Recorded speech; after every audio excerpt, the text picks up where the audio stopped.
One of the best ways to make money with sports cards has been to buy raw cards in great condition, get them graded, and then flip them for profits. But as we sit here in late 2025, this strategy is no longer working as well as it once did. So today, I'm going to tell you why the raw to grade to flip strategy is in trouble, and I'll give you 7 new strategies that could be much more profitable for you.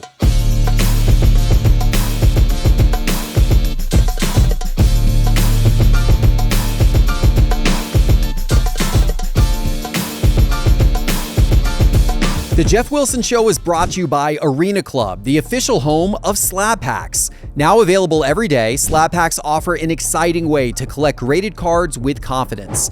Plus, every pack comes with an instant offer to buy your slab. Don't miss out. Explore the latest slab packs and more by downloading the Arena Club app. Just search Arena Club in your app store and use promo code SCI20 for 20% off your first purchase. Grading is more popular than ever. It's actually gotten kind of crazy. If you read the data about the number of cards being submitted each month and the records that are continuously being set, or if you had come to Cards HQ this last weekend where we had a PSA drop-off event in this store and the line for people to drop their cards off to PSA was literally wrapping circles around the store. If you saw any of that, you know how popular grading is right now. And of course, a lot of that has to do with the rise of grading with trading card games. The Pokemon market especially has been absolutely on fire this last year,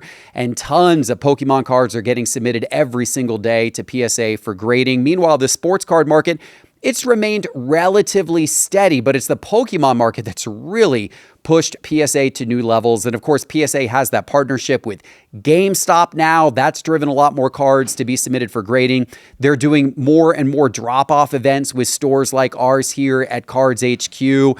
All of this has culminated into record grading numbers. And the truth of the matter is that PSA cannot handle the capacity right now. And this is not new news. We've talked about it on this show and Sports Card Investor before. It has caused PSA to recently increase their prices. They took their bulk submission price up by $2. It's now $21.99 to submit cards under their bulk plan, their cheapest grading prices.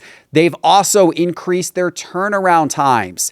PSA's bulk service level for grading is now a 65 business day turnaround. And by the way, a big time note, when you hear PSA say that it's a 65-day turnaround, that's 65 business days, not 65 days. They're not counting the weekends. That's 65 business days, which equates to over 3 months. And this is a big gotcha, which I don't know that people quite realize. I'm not sure that PSA does, a good enough job of publicizing this little bit. That timer starts once they check in your cards. But there is a multiple week delay in them checking in your cards. We had PSA reps here at Cards HQ this last weekend tell us that those time estimates won't start ticking for 2 to 3 weeks because all of the cards dropped off at the PSA event here. It could take anywhere between, depending on the service level, between 1 and 3 weeks for those cards to get checked into their system. Then once they get checked into their system, that's when your 65 business day estimate begins. So that means that you're looking at about 4 months for your bulk grading orders to get back from PSA right now. And that's assuming that they're actually returned on time. And PSA has been exceeding their own time estimates in recent months. So it could be longer than 4 months. So definitely there's a pretty big backup with PSA in particular when it comes to turnaround times. And here's the problem. Here's the problem with waiting 4+ months to get your bulk cards back from grading. That is almost the length of the entire regular season for football. The entire regular season. So if you're buying cards that came out right at the beginning of the regular season, if you're trying to get Cam Ward's first rookie cards or Jackson Dart's first rookie cards and get them off to grading, you're not going to be getting those cards back until the season is almost over. And if you know anything about how prices change in season, most cards go down in season. So unfortunately, chances are those Cam Ward cards, maybe not Jackson Dart since he just came out and started playing, but realistically, by the time we get 3 to 4 months into the future, the Giants are going to be eliminated from playoff contention, and Jackson Dart's cards will probably be down as well from where they are today. In fact, almost every football card of players currently playing, if you were to submit it for grading today, almost all of them are going to be worth less in raw condition than they were today in raw condition when they come back from grading 4 months from now. The exception being the players who have really great regular seasons and find their way in deep playoff runs, but that's only a small percentage of all of the cards in the NFL. So that wait time, that turnaround time makes the raw to grade to flip really tricky. It's much easier to make money off raw cards that you're grading and flipping for the ultra-modern players, for the players who are currently in season. It's a lot easier to make money if PSA's turnarounds were, let's say, a month.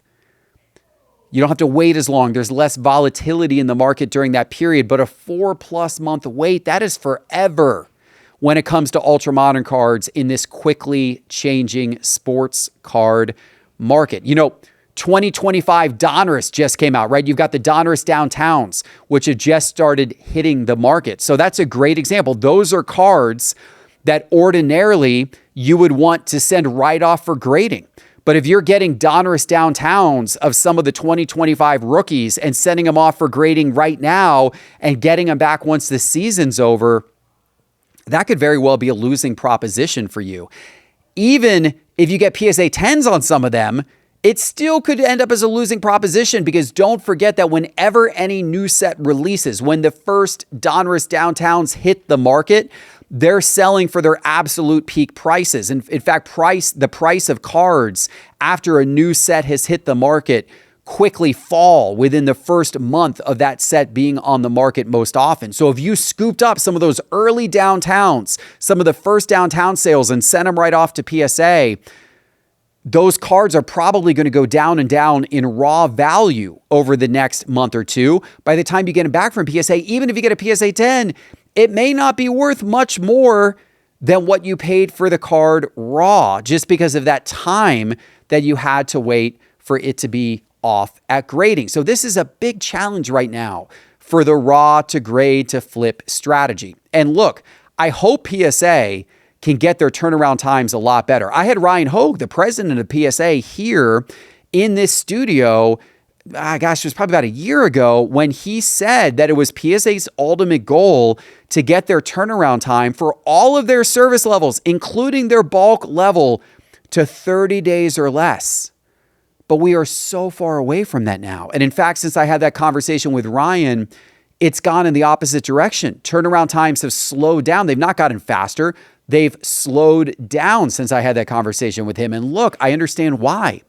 PSA is absolutely getting barraged right now with all of these submissions. They did not anticipate how successful their GameStop partnership would be. They did not anticipate how hot the Pokemon card market would be, because you can't necessarily anticipate those things. I don't blame them. PSA didn't want to overstaff and get burned by, slower submissions. So they staffed to what they thought was appropriate for what they projected demand levels to be. But I'm sure that demand levels are just a lot higher right now than what they anticipated. So turnaround times have gotten very, very slow. So this is a problem for those who want liquidity from their cards. It is a challenge to send your cards off and have your cards held up for 4 months without you being able to access the liquidity of those cards. It has given me, that turnaround time has given me pause recently. There are cards that I previously would have submitted for grading, which I chose not to submit because I'm like, man, I think this card could get a PSA 10. And, if this card were to come back in a PSA 10, it would certainly be more valuable than what I could sell the card for raw today. But if I send it off to PSA, my money is going to be tied up for 4 months. would I be better off just selling this card raw today rather than waiting 4 months for hopefully getting a better value on the card?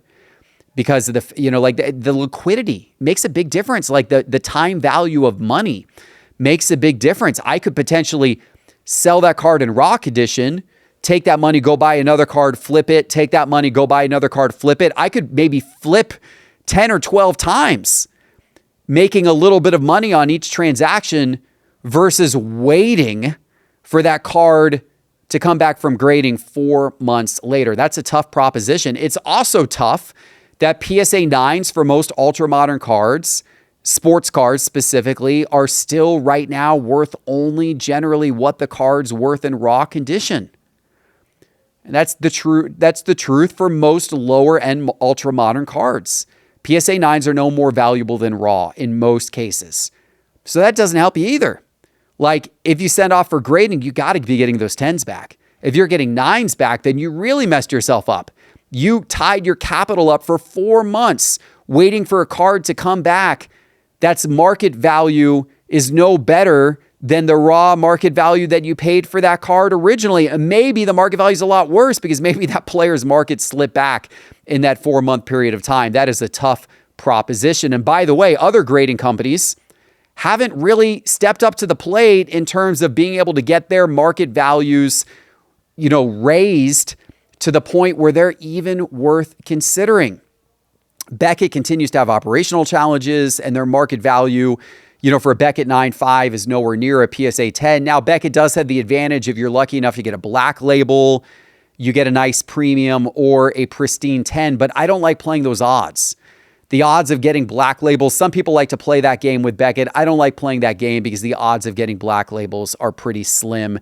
I don't think mathematically that is a risk worth taking personally. And SGC and CGS, even though CGS right now is really trying to make a push in the sports card market, their market values are just nowhere near where PSAs are at the moment. SGC, I don't think that's ever going to change with ultra modern, or even with vintage. A lot of their vintage cards are a little below PSAs for the same grade level. I don't think that's ever going to change now that emphasis has been taken off of PSA by their owner, Collectors, who owns PSA. CGS,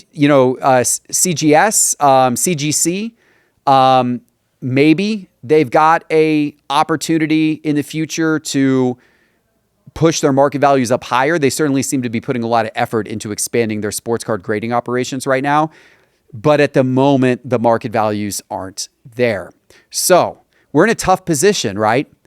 PSA is the king of the market right now in terms of secondary market value, but they got this huge backlog, higher prices, and it's making this whole raw to grade to flip thing more difficult. And by the way, there's a lot of people that believe that PSA is grading more tough today than ever before. So that also makes it more difficult to get PSA 10s, which also makes this entire equation more difficult. And crossovers are also tough. I have sent 5 SGC 10s to PSA in the last 6 months to a year. Not a single one came back a PSA 10. I'm 0 for 5 on sending SGC 10s to PSA that I cracked. I bought SGC 10s, cracked them out, sent them to PSA, and they all got 9s or 8s. Every single one of the 5. So crossovers are tough as well. It does seem like PSA's grading as tough as they ever have. So what can you do?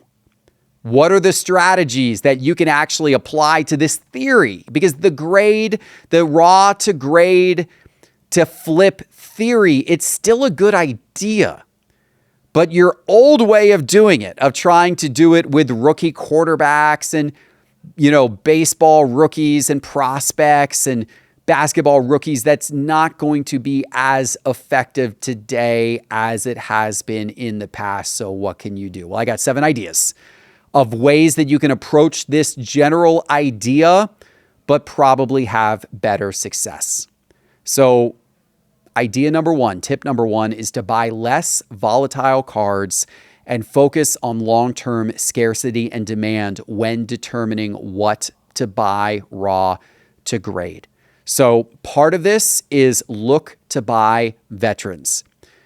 Don't get tempted by trying to buy raw Jaden Daniels cards and send them off to grading, or buy raw James Wood cards or Dylan Cruz cards and send them off to grading, or buy even raw Cooper Flag cards when they start hitting here in the next month and send them off to grading. That is scary because those cards are going to be extremely volatile, and that 4 months you're going to have to wait. Anything can happen to those players' markets, and you're probably going to end up on the wrong side of that equation more than the right side of the equation. If you buy veterans cards, you're going to be a lot safer. Whether it's guys who are currently playing, whether you're buying your Mahomes and your LeBron and your Steph Curry and your Mike Trout and players, Freddie Freeman, buy players like that. Those are going to generally be more stable if you buy those cards and send them off to PSA to grade. And of course, if you're buying cards of retired players, then even better. If you're buying cards, and it's sometimes difficult to find those cards, though, in raw condition that are worth grading that haven't been graded yet, right? So that it's a difficult strategy with retired players. You can do it, and we'll talk about how to do it here, but it's often difficult to find the retired players, the older cards, cards from years ago that are worth grading, because a lot of the really good copies of those cards, especially their valuable cards, have been graded. And there are some exceptions to that. But if you're buying players out of new sets and trying this flip to this raw to grade to flip strategy, consider the veterans. Look for short prints. Look for numbered parallels. Look for autos. If you could get, let's say, a Kevin Durant short print, or a numbered parallel of Aaron Rodgers, or an on-card auto of Mookie Betts, those would be cards that I would consider good candidates to go from raw to grade to flip. They're certainly going to be a little bit safer. Even with the hot, flashy case hit cards like downtowns, you don't have to buy the downtown of the rookie quarterback. You don't have to buy Cam Ward's downtown. You could buy the downtown of an established veteran. I mean, they have a Saquon Barkley downtown, right? They have downtowns of not only veterans who are playing today, but then you also find the downtowns of guys like Peyton Manning, and they got a lot of the older players. They've even got Terry Bradshaw downtowns and Dick Butkus downtowns, and consider those, because the market on a Peyton Manning card is much less likely to go down over the course of the next 4 months while your card is off for grading versus the market of a Cam Ward downtown, for example. So consider short prints, case hits, numbered parallels, on-card autos of veterans, of retired players, assuming those cards are in great condition. Now, I would also say patch cards, but patch cards are often your most difficult cards to grade. Thick cards, which patch cards are thick cards by nature, they're often the most difficult to grade, and patch cards also have extra edges, because not only do they have the edges on the exterior of the card, but they also have the edges that are cut around where the patch is displayed. That's double the number of edges, which means double the number of some type of defect, which is going to cause your card not to get a Gem Mint 10. So be careful grading patch cards. Those are typically the hardest cards to grade. But other types of short prints, case hits, numbered parallels, on-card autos of veterans, of retired players, I'd be thinking about that right now for the raw to grade to flip strategy. Second tip, be thinking about collections of vintage cards, collections of 90s, late 90s cards, maybe not early 90s because you're still in the junk wax era, but if you can get late 90s cards that contain some numbered cards or contain a lot of those late 90s inserts that are so popular that people love. Even collections of 2000s cards, particularly for maybe basketball, where you're going to find LeBrons and Kobe's and Carmelo Anthony's and Dwayne Wade's and Tim Duncan's and a lot of cards like that in there. Those are all collections, I should say, that I would pay attention to buying. Because if you're buying an entire collection, if you're buying a collection of raw cards, a big collection, somebody's big binder collection, or somebody's collection that is still sitting in a bunch of top loaders and shoe boxes or something of that nature, then what you may find is that that person's got a lot of cards in good grades that they just never bothered to grade. And of course, back in the 90s, even back in the 2000s, grading was nowhere near as popular or prevalent as it is today. So if you're buying a collection off of a collector who built their collection during that era and has kind of packed it away, that could be a collection that actually has a lot of gem mint possible, or at least high grade possible cards in there. And those are cards that you don't really have to worry about what the market's going to do while they're sitting at PSA for 4 months.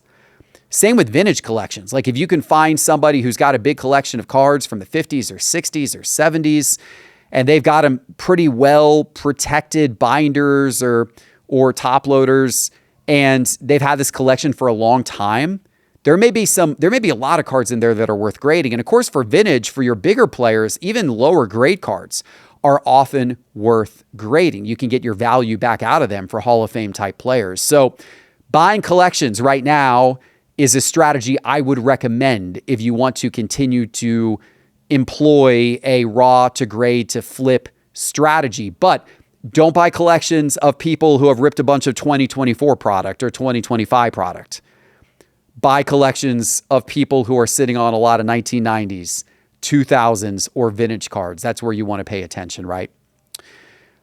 Another tip, another idea, another strategy. Look for cards where PSA 9 or lower grades still get a premium. That's not going to be the case for most ultra-modern sports cards. Most ultra-modern sports cards, a PSA 9, as I talked about earlier, is selling for around the price of raw cards. And that's dangerous with a strategy where you're trying to go from raw to grade to flip, because it means you got to get PSA 10s for you to get any type of return.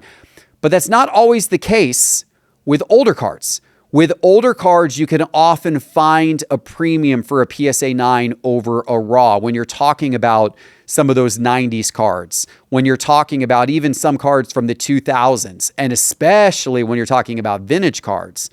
Even cards that, with vintage, even cards that are grading PSA 5 or PSA 6 are oftentimes outselling raw.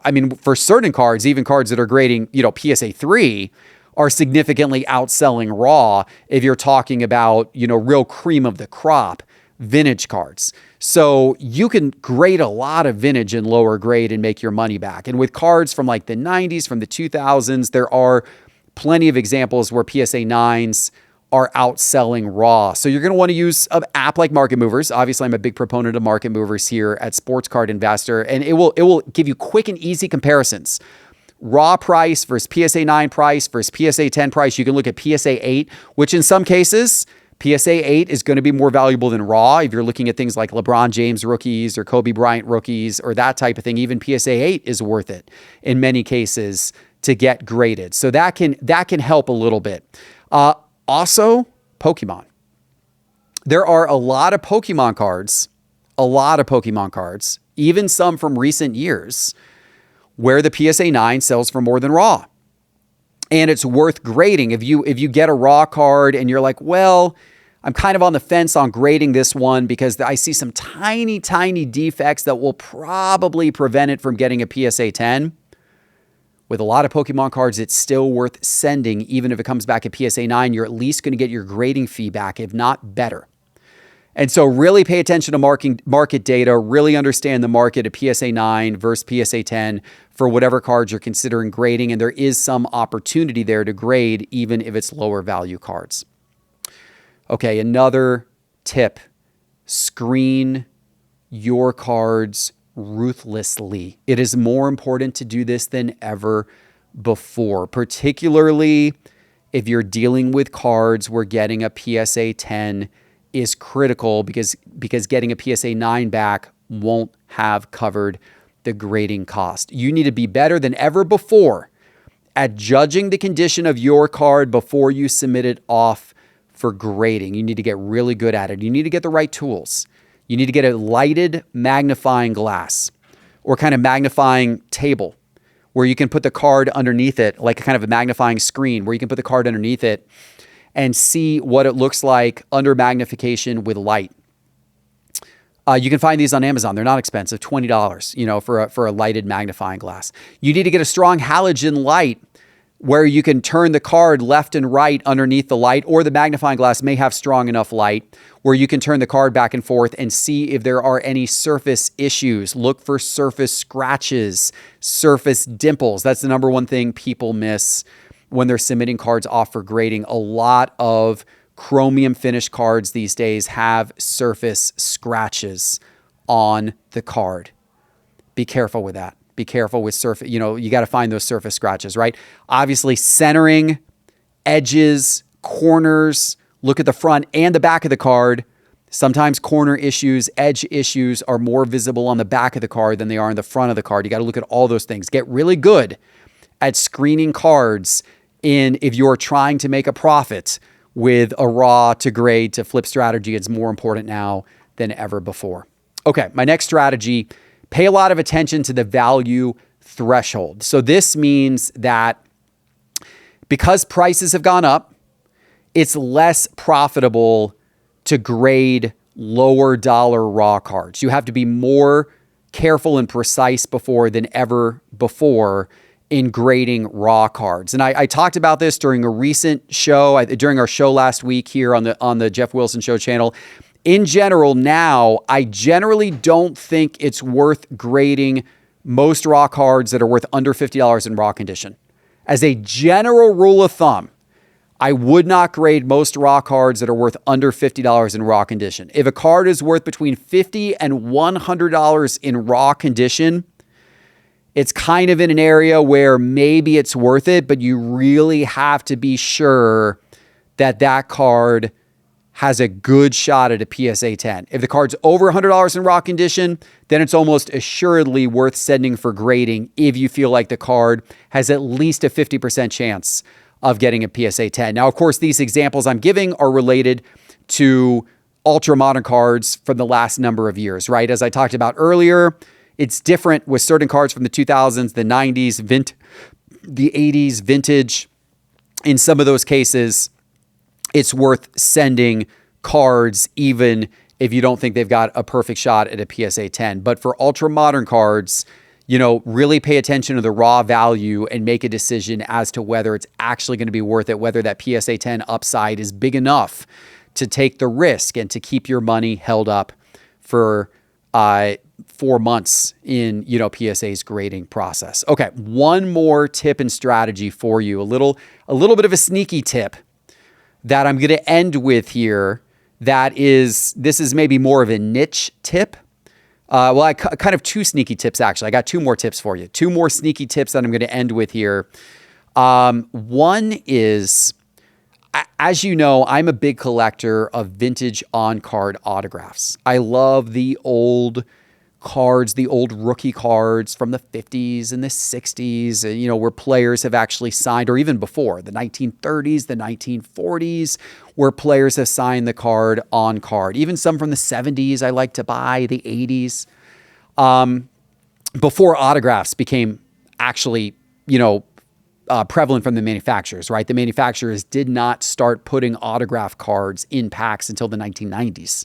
So anything before that, if you've got a card autographed, it's going to be, autographed by hand. And I'm a big fan of a lot of those because they're lower population, especially, by the way, for players who have passed on because they're not signing more of them. There are certain players who are still alive who now sign a lot of their rookie cards, like a lot of Larry Birds and Magic Johnsons, for example, Dr. J. They're all signing a lot of those cards. But Joe Montana signs a lot. Barry Sanders signs a lot. There's a lot of players who are still alive who will sign a lot of their older cards. So those aren't as rare. But obviously, players who have passed on, you can't ever get those signed again, right? And so the population on some of those is really low. And here's the tip: you can find a lot of those older vintage autograph cards that are either in Beckett autograph authentication holders, or they're in PSA DNA old blue label holders, where just the autograph is authenticated and not the card. many times, if the card is in decent condition at all, and I'm just talking like it just has to be, like a PSA 4 or 5.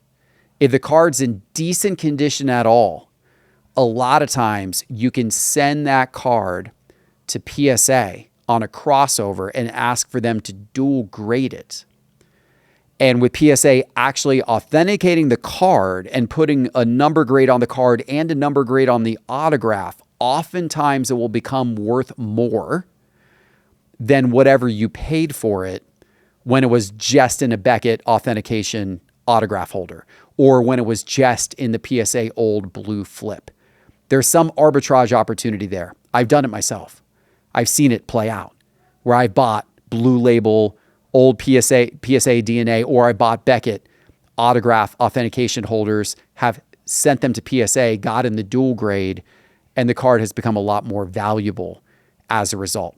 So that's a niche thing, and the opportunity to do that is probably fleeting because a lot of people are crossing these cards over. But if you see some of those old autograph cards at a card show that are in Beckett holders or that are in old PSA blue holders, it's a strategy you could consider putting into place, and it sometimes is successful. Now, occasionally it will backfire because occasionally PSA will say that the card maybe was altered or trimmed, or maybe they don't think the autograph is legit. But if you do a crossover, they'll just return it to you back in its original holder. So all you lose in that case is the grading fee. Okay, final tip. This one I have been told. I cannot personally verify that this works, but I've been told this by a couple of people. So yeah, you try, or you let me know in the comments if you know if this one works or not. But with PSA's turnaround times being as long as they are, and with there being that delay of a few weeks for them to check in your order before the turnaround time even starts ticking, I have been told that if you send to PSA, if you mail to PSA an order that contains one card at a higher, quicker service level, like an express or a walkthrough type of service level, where it's like a 10-day service level or something like that, and you also send a big bulk order in with it in the same package, and you use one of their combined shipping barcodes, like within the PSA, within the PSA website, for example, you can select that you're sending multiple different orders in on the same shipment, and it will give you one barcode and one shipping label, and you package them all together. I'm told that if you do that, it can sometimes get your order checked in quicker, get your bulk order checked in quicker because of the fact that it was packaged with a higher service level order, so that when your order shows up to PSA, they will grab the box faster because it has the higher service level card inside, and they will open it and process it faster because it has that higher service level card, which means that the bulk order that you included with it gets checked in quicker. So you don't have to wait the full 3 weeks or whatever it's taking for them to check in bulk orders. Once again, cannot personally verify that, but that's something I've been told. That's just a little trick. You let me know in the comments if you've had any experience with that and if that one has worked or not for you. Okay.